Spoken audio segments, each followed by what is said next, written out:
Vamos ver mais um dos pilares aí da reforma, dos 5 solas que nós vamos estudar esse mês, que é hoje o sola gratia, somente a graça, né? Nós cantamos agora há pouco aí um cântico que fala bem do que nós vamos falar hoje aqui. Então, antes da gente começar a falar desse pilar em si, do sola gratia, a gente precisa dar uma pincelada naquilo que faz com que seja necessário que a graça de Deus seja derramada sobre o povo. Então nós vamos falar inicialmente sobre a humanidade sem Cristo. Falar do estado de pecado que a humanidade se encontra antes de Cristo.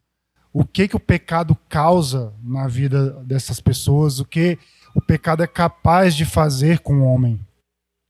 Então, vamos voltar lá no Éden, lá em Gênesis 1. Quando o homem, a mulher ainda tinha um livre-arbítrio, eles tinham a possibilidade de pecar ou não. Então era só viver ali uma vida de obediência a Deus, né? Mas aí quando eles desobedecem, o pecado entra no mundo. Então, dali em diante, toda a descendência de Adão e Eva já nascem em pecado, eles já nascem com pecado enraizado no seu ser. E o livre-arbítrio já não faz mais parte ali da vida do homem, né? Por quê? Porque tudo que o homem, em seu estado natural, faz está manchado pelo pecado. E esse pecado, ele obscurece a mente do homem a ponto de tornar ele incapaz de entender as coisas de Deus, né?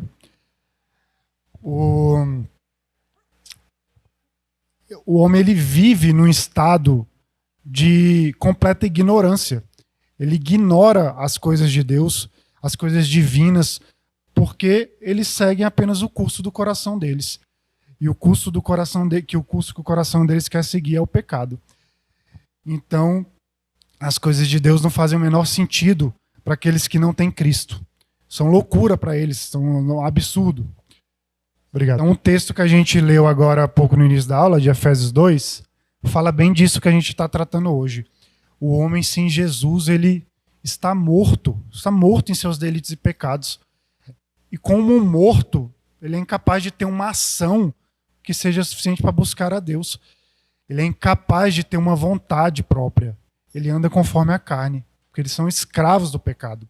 Então tudo que ele faz, até mesmo as coisas que aparentemente são boas aos nossos olhos humanos, para Deus elas são reprováveis.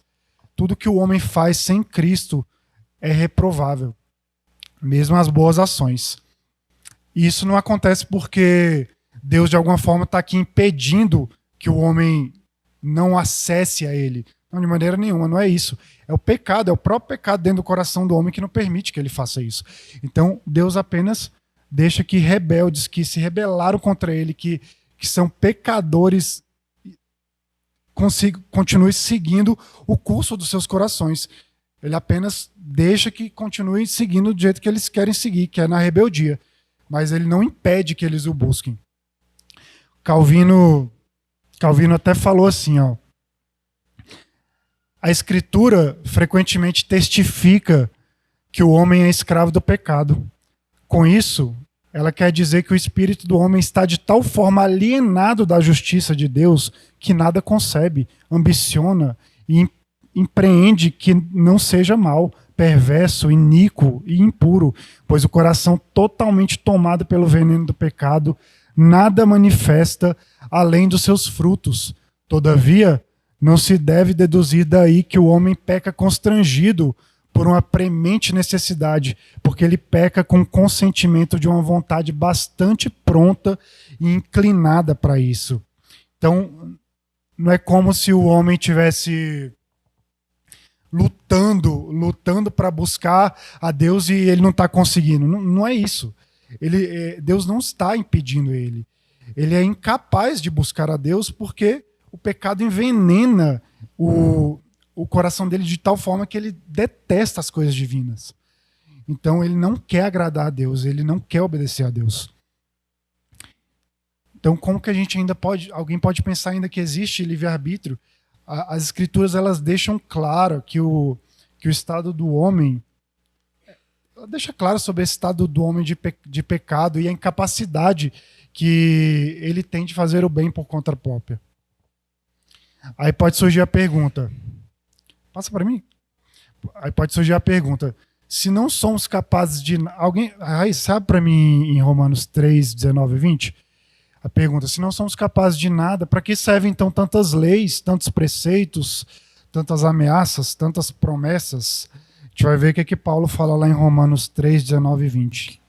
Ora, sabemos que tudo o que a lei diz aos que vivem na lei, diz para que se cale toda a boca e todo o mundo seja culpável perante Deus, visto que ninguém será justificado diante dele por obras da lei, em razão de que pela lei vem o pleno conhecimento do pecado. Pela lei, o homem ele não vai conseguir obter essa justiça, né? Porque o homem ele é incapaz de cumprir a lei. A lei ela vem para mostrar que o homem não consegue cumpri-la e vem para revelar o pecado humano, de quão distante o homem está de agradar a Deus. E quando entende isso, ele percebe que ele não pode fazer absolutamente nada diante da lei.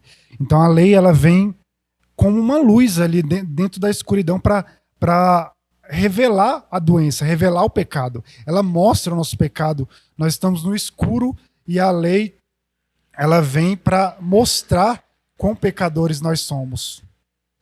Mas só um segundinho aqui. Fiz alguma coisa aqui no meu... Aí a lei vem para mostrar isso, como uma luz no escuro. Mas, além dessa luz, é necessário que ainda tenha outra luz. A primeira lei vem para revelar o pecado, mas é necessário que venha uma outra luz para revelar onde é que está o remédio para curar esse pecado. Onde está o remédio e qual é esse remédio também, né? Então, sem essa luz, a gente está absolutamente cego no escuro, sem rumo, sem nenhum tipo de iluminação para nos guiar. E esse remédio, que essa luz, essa segunda luz vai revelar, ela está na mensagem do Evangelho, que é Cristo. É o único capaz de libertar ali da prisão do pecado que esse pecado traz. Que Cristo ele é o remédio para essa doença. Então, como que um homem que está completamente perdido vai encontrar Deus se ele é incapaz de fazer isso pelos seus próprios esforços? Se ele não só é incapaz, como se ele ao menos nem deseja fazer isso. É disso que a gente vai tratar hoje, é o sola gratia, né? Somente pela graça. Somente pela graça nós somos encontrados e retirados desse estado de perdição. Então a gente vai continuar lendo o texto de referência que a gente leu mais cedo. André, você abre pra gente? Continua em Efésios 2:8, 20. Efésios 2:8, 10, até 10. Porque pela graça sois salvo, mediante a fé. Isto não vem de vós, é dom de Deus. Não de obras, para que ninguém se glorie, pois somos feitura dele, criados em Cristo Jesus para boas obras, as quais Deus de antemão preparou para que andássemos nelas. Graça é isso, meus irmãos. Graça é um favor imerecido de Deus. Ela é um presente que Deus nos dá gratuitamente. Então, o que esse sola que a gente vai estudar hoje, ele representa é a salvação pela graça mediante a fé em Cristo. Um cenário onde um Deus completamente santo, é ofendido pelo pecado, ao invés dele dar aquilo que pecadores merecem, que é a condenação eterna, ele graciosamente ele escolhe alguns para dar esse presente merecido, que é a salvação em Cristo. Então, graça é o favor merecido para com os homens. Aquilo que o homem não podia por si só alcançar é dado gratuitamente por Deus. Aquilo que o homem não podia fazer por si só, Deus encontra ele ali perdido naquela escuridão e agora, por meio dessa luz, ele pode enxergar. Essa luz que é Cristo, ele pode enxergar. Então, é muito amor que Deus tem para com seus filhos, para com seus eleitos. a ponto de Deus enviar o seu próprio filho, seu filho não ser poupado, e em favor de pecadores merecedores como nós. E isso era a única maneira de podermos sair daquela situação que a gente se encontrava antes de Cristo. E agora, por meio do sangue dele, nós somos totalmente justificados diante do Pai. Temos nossos pecados perdoados e nós temos também nosso título mudado. Agora, antes nós éramos pecadores desobedientes, agora nós somos considerados filhos de Deus. Isso é um título de honra que nós temos. De vez em quando eu estou olhando à toa lá no Instagram e aparece algum vídeo lá de algum pastor falando, eu sempre olho. Dependendo da denominação, eu dou uma olhada para ver o que está falando. Aí eu vejo muito vídeo que nitidamente estão colocando ali o homem numa posição de que, como se ele fosse potencialmente capaz de alcançar uma vida santa por si só. A sensação de que Deus está em segundo plano, que ele apenas dá uma ajuda ali pro homem, dependendo da fé dele. E alguns preferem ouvir essa mensagem porque dá uma sensação ali de potência do homem, mas quando nós ouvimos a verdade, nós vemos que nós somos completamente impotentes. A verdade é que nada que a gente faça vai mudar os planos de Deus, vai mudar o curso da salvação. E essa verdade, em vez de nos dar uma sensação de potência, ela devia ser capaz de acalmar nossos corações. Ela devia acalmar nossos corações porque nós sabemos que nada depende de nós. Nada depende de nós. Se dependesse de nós, aí que ia ser ruim o negócio. Dependesse de nós, aí ia ser um resultado desastroso. As igrejas, elas precisam falar quão corrupto é o homem e o lugar que é reservado para pecadores e o que seria do homem se ele seguisse a própria vontade, sem Deus interferir graciosamente. Falar de quão conflitante é o pecado diante da santidade de Deus. Nós vimos a santidade de Deus recentemente aqui nos atributos de Deus, quanto o pecado se choca com essa santidade. E mesmo diante desse cenário, Deus escolhe alguns e justifica pelo sangue de Cristo. Então essa é a verdade. Nada é sobre nós, é tudo sobre... Então, vamos para entender agora sobre a graça. Vamos entender quanto ela é crucial para o cristão. Ela é um pilar central aqui na teologia, porque ela faz muita diferença para a maneira que a gente vê a Deus e vê como nós podemos viver uma vida santa e servir a Deus.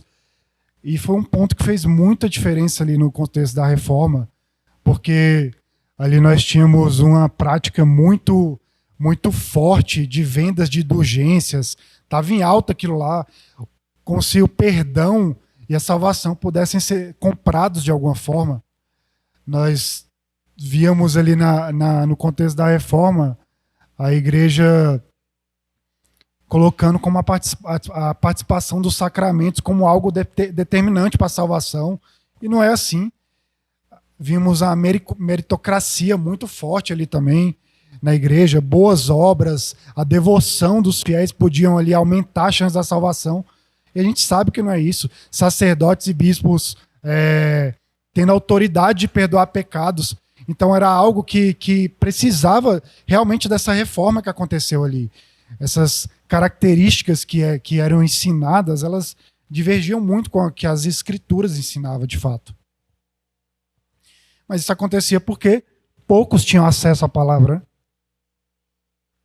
E a reforma foi boa por isso, porque tivemos a palavra, acesso a mais pessoas, mais traduções. Então, o que a igreja fazia era praticamente tentar tirar de Deus aquilo que faz parte da soberania dele, e dava isso a homens, e não é assim que funciona. A pergunta número 33 do Breve Catecismo de Westminster, ela traz um conteúdo bem bíblico mesmo sobre a justificação o que ajuda a gente a entender mais como funciona essa graça de Deus. A justificação é um ato da livre graça de Deus, no qual ele perdoa todos os nossos pecados e nos aceita como justos diante de si, somente por causa da justiça de Cristo, a nós imputadas e recebidas pela fé. Então vamos ver quais são as ideias que estão presentes aqui nesse documento. Primeiro ele fala, é um ato da livre graça de Deus. Deus confere graça porque ele quer conferir graça. Não depende de nada que nós fazemos. E um exemplo disso na Bíblia é o caso do ladrão na cruz, né? O ladrão da cruz lá em Lucas 23, no último segundo de vida ele crê em Jesus. Ele não teve tempo de realizar boas obras, ele não teve uma vida em santidade, mas ele crê em Jesus e Jesus diz, no verso 43, ele diz, em verdade te digo que hoje estarás comigo no paraíso. Então, vale lembrar que todos sem Cristo são iguais diante de Deus. Não adianta a gente achar que existe hierarquia entre os salvos. Não existe isso. Um salvo que passou a vida inteira na igreja é tão salvo quanto aquele que aceitou no último segundo de vida. Claro que quem passou a vida na igreja vai ter privilégios de viver na igreja como corpo, aprender da palavra, estar com os irmãos, viver uma vida da maneira que Deus requer. Mas sem Cristo todos são iguais. Mesmo estando na igreja. Porque sem Cristo tudo desagrada a Deus. Choca com a santidade dele. A gente sabe que frequentar a igreja não salva. A salvação é pura graça. Então, não pense que é diferente daquele que está no mundo. Se está sem Cristo, você também não tem nada, assim como aquele que está no mundo. E também, a gente tem que lembrar que a gente não passa para a condição de novas criaturas porque a gente tem muita fé, ou porque agora a gente decidiu seguir a Cristo. Cara, nem a fé vem de nós. Nem a própria fé que nós sentimos em Deus vem de nós. É o próprio Deus que graciosamente nos move e nos dá um coração capaz de ter fé nele. Se Deus precisasse de alguma coisa que ele viu na gente, a graça deixaria de ser graça. Só é graça porque é livre, é soberania de Deus. Ele dá para quem ele quer. Tá para a gente em Romanos 3, 23 e 24. Aline, abre para a gente em Romanos 11, 5 e 6. 3, 23 e 24. Pois todos pecaram e carecem da glória de Deus, sendo justificados gratuitamente por sua graça, mediante a redenção que há em Cristo Jesus. Romanos 11, 5 e 6. Assim, pois, também agora, no tempo de hoje, sobrevive um remanescente segundo a eleição da graça. E se é pela graça, já não é pelas obras. Do contrário, a graça já não é graça. Exatamente, foi o que eu acabei de falar. Então, a gente vê vários versículos na Bíblia tendo um contraste entre esse caminho da graça e o caminho das obras, né? Só que, por eu estar batendo nessa tecla de que é por graça e não por obras, não quer dizer que eu estou diminuindo de alguma forma as boas obras, não é isso que eu estou falando. Passa o slide para a gente. Até escrevi ali. Nós não somos salvos pelas obras, mas salvos para as obras, né? As obras são a consequência da salvação e não a justificativa. Então, a partir do momento que nós temos os corações regenerados por Cristo, a gente sente o desejo de fazer boas obras. A gente sente o desejo de crescer em amor, crescer em justiça, misericórdia, em obediência também aos mandamentos de Deus. É disso que Tiago está falando lá, né? Quando ele diz que a fé sem obras é morta. Quando ele fala isso, ele está querendo dizer isso. Porque a gente não é salvo pelas obras, mas salvo para as obras. Aqueles que são salvos, a vida deles tem um desejo de viver e realizar boas obras. Então, a ideia central aqui que é a base da justificação, que é o fundamento para a gente ser declarado justo e reto diante de Deus, é a justiça de Cristo. Isso aconteceu porque Cristo viveu uma vida santa, uma vida em obediência ao Pai. Eu até escrevi ali, ó. Cristo viveu 2 tipos de obediência. A obediência ativa, que é o que Cristo fez, e também a obediência passiva, que é o que ele sofreu por nós. A vida dele, ele viveu uma vida de obediência ativa, obediência ao Pai diretamente, mas ele também sofreu por nós, não em obediência passiva, aquilo que ele passou por nós. Em toda a sua vida, ele obedeceu ao Pai. Então, Eleni, é para a gente ir em João 6,38 e 39. Vamos ver como é que o próprio Jesus falou lá em João. Porque... Pode falar. Mas é isso. Pode falar, Val, com certeza. Mas também o que significa que não é isso que é determinante para a salvação, né? Isso que é o ponto que a gente quer trazer hoje sobre a graça, né? Que isso não é determinante. Sim, com certeza. Já foi cabal o sacrifício, já foi completo. Eleni, você abriu João 6, 38 e 39, né? Sim. Pode ler. Porque eu desci do céu não para fazer a minha própria vontade, e sim a vontade daquele que me enviou. E a vontade de quem me enviou é esta, que nenhum eu perca de todos os que me deu. Pelo contrário, eu o ressuscitarei no último dia. Então a gente vê como era prazer de Cristo seguir uma vida de obediência ao Pai.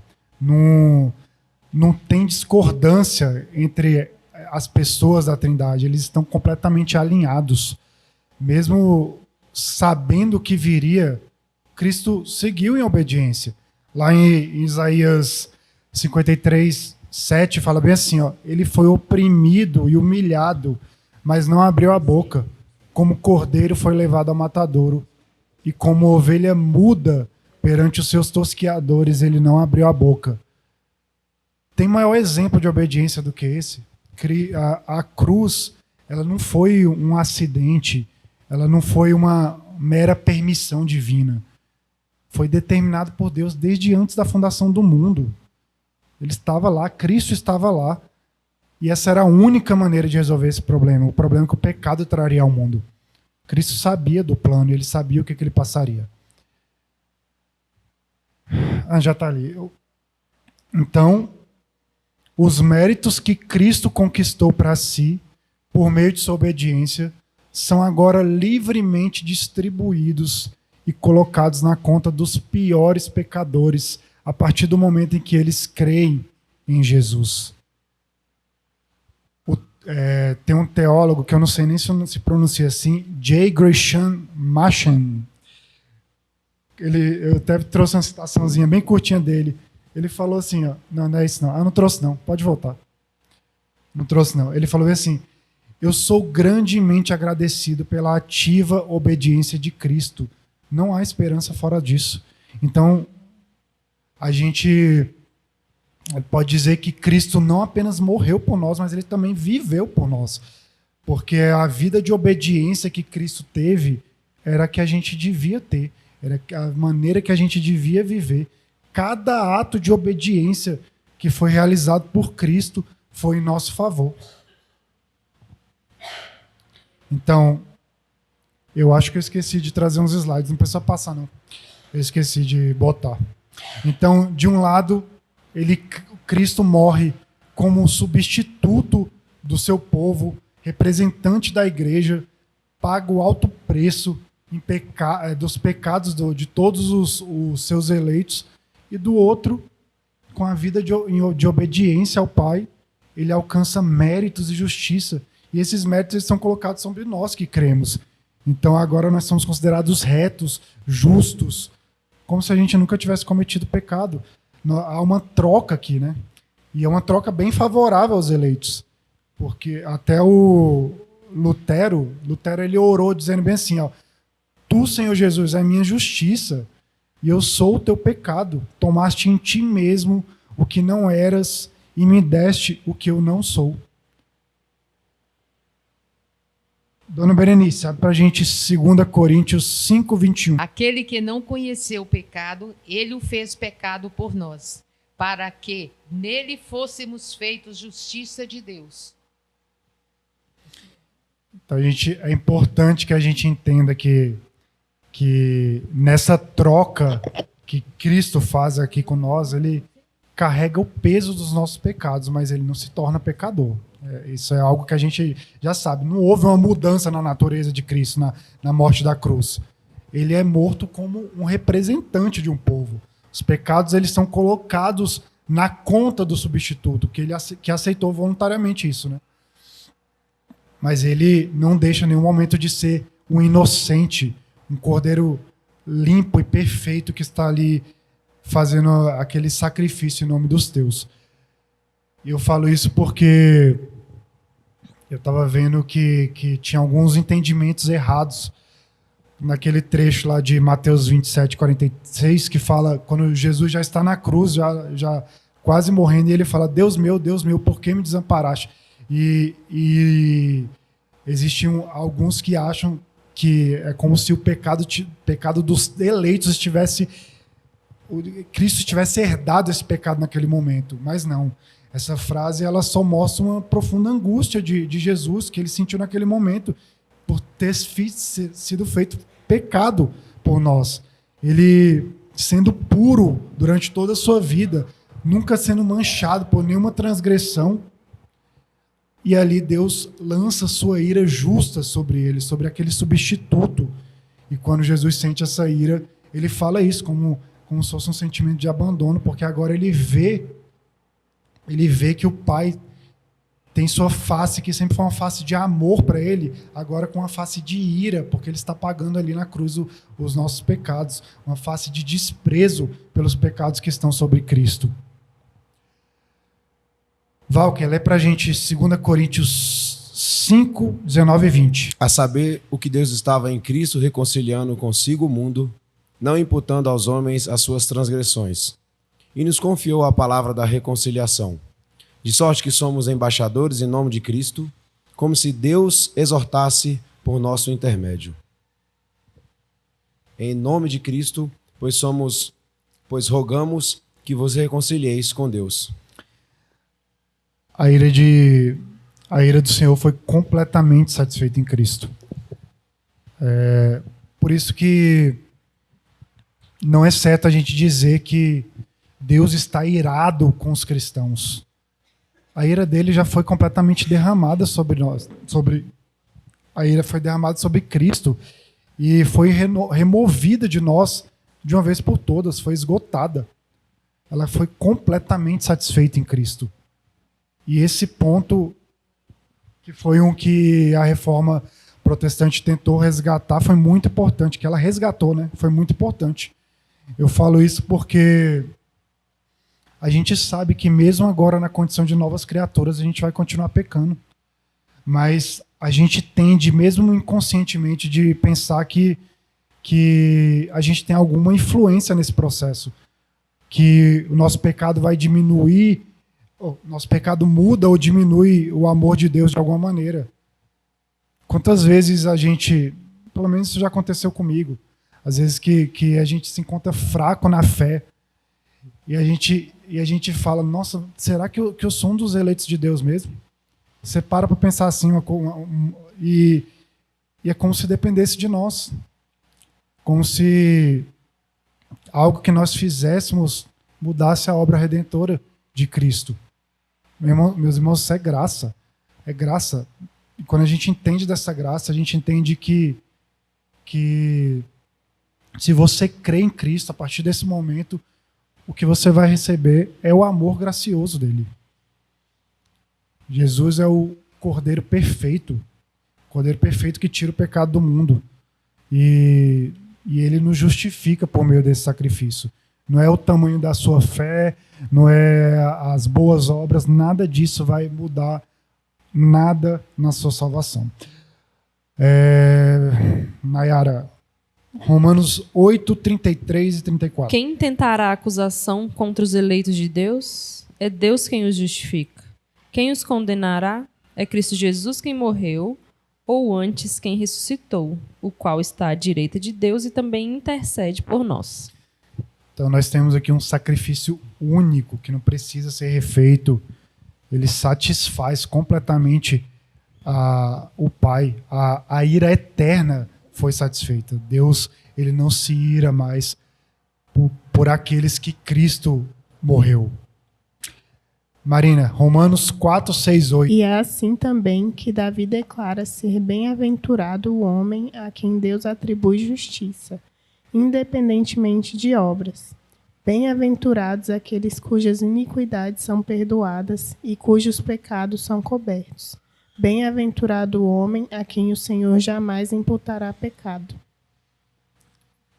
Quando a gente fala em imputar algo, significa pôr na conta ou colocar daquela pessoa entre as coisas que pertencem a ela, né?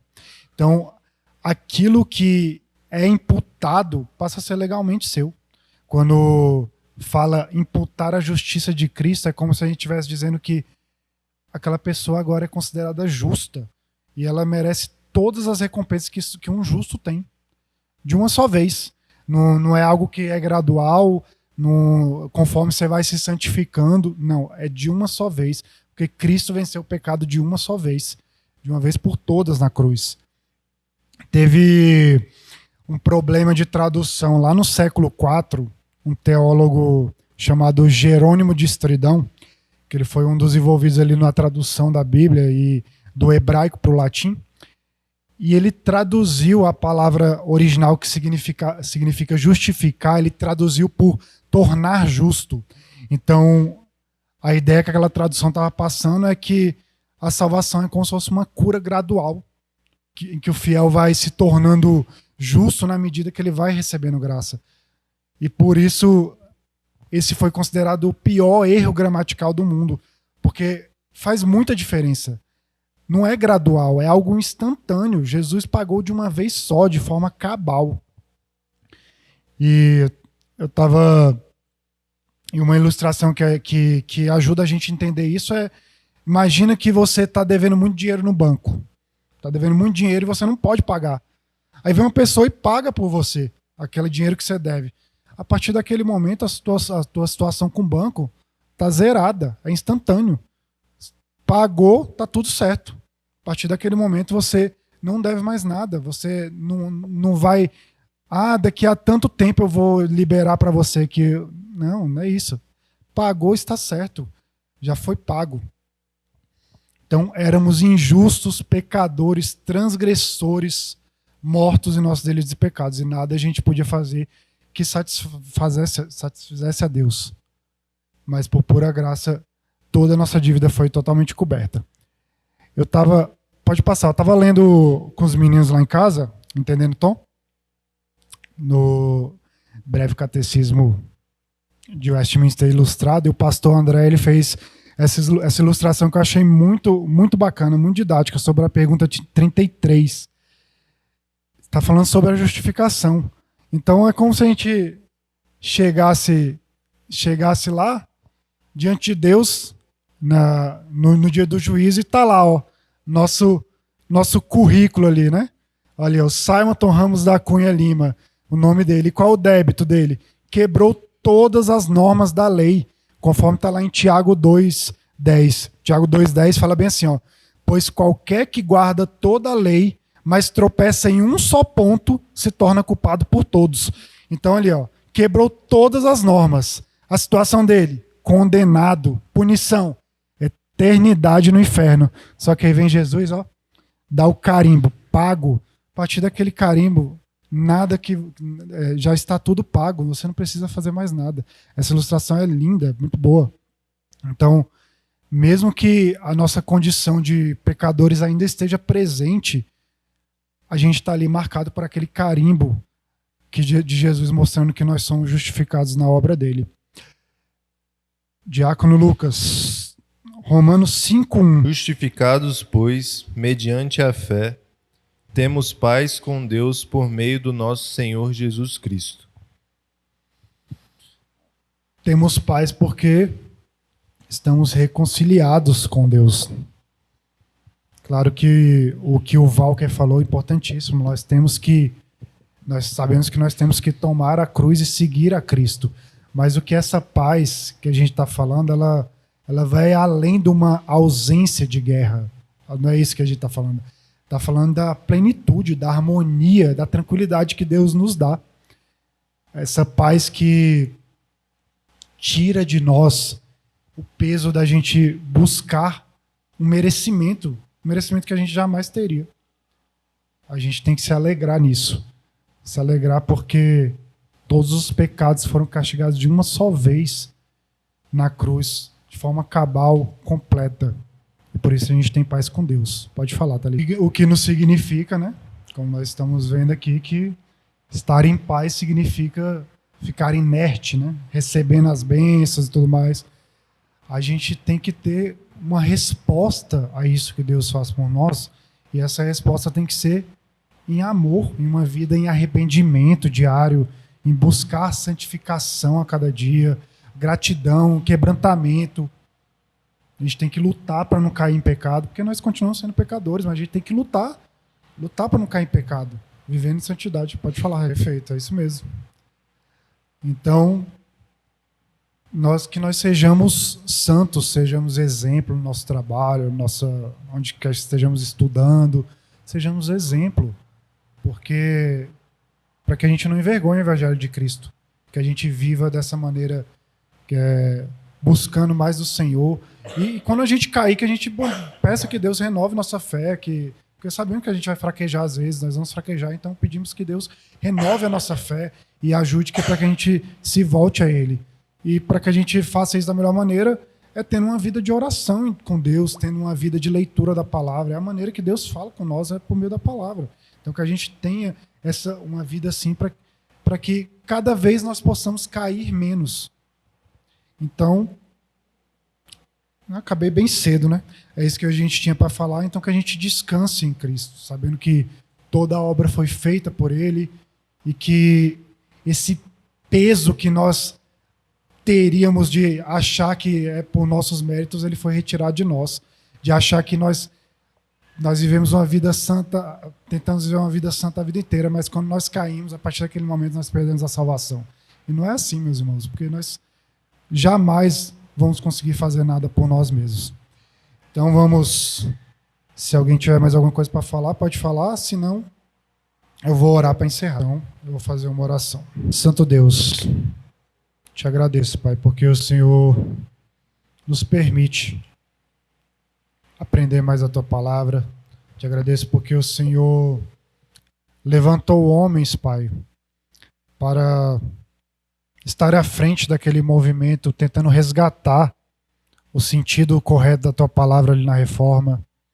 Te agradeço porque essa palavra chegou a nós na nossa linguagem e tem sido espalhada, Pai, por todas as nações, em diversos idiomas, e vários povos têm conhecido o Teu nome por meio dela e por meio das missões feitas em Teu nome.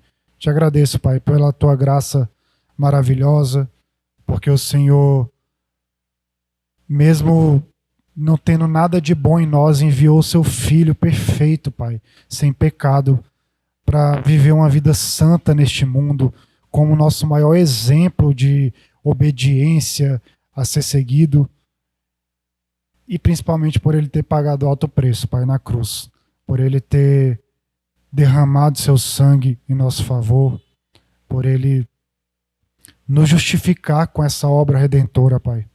Te agradecemos, Pai, porque o Senhor tira de nós esse peso de buscarmos algo que nós, por nós mesmos, não alcançaríamos, Pai. Mas só pelos méritos de Cristo, Pai. Te agradecemos. Te agradecemos que é por graça. E que o Senhor esteja, Pai, com a nossa igreja, nos ajudando a cada dia para que nós vivamos uma vida santa, uma vida voltada ao Senhor, buscando ser exemplo neste mundo, e aguardando, Pai, ansiosamente pela volta do Teu Filho para restaurar nossas vidas e nossa terra, e que assim possamos viver, Pai, com Ele eternamente, adorando e servindo ao Senhor. É o que eu te peço, te agradeço. Em nome de Jesus, amém. Vamos cantar Laços de Amor.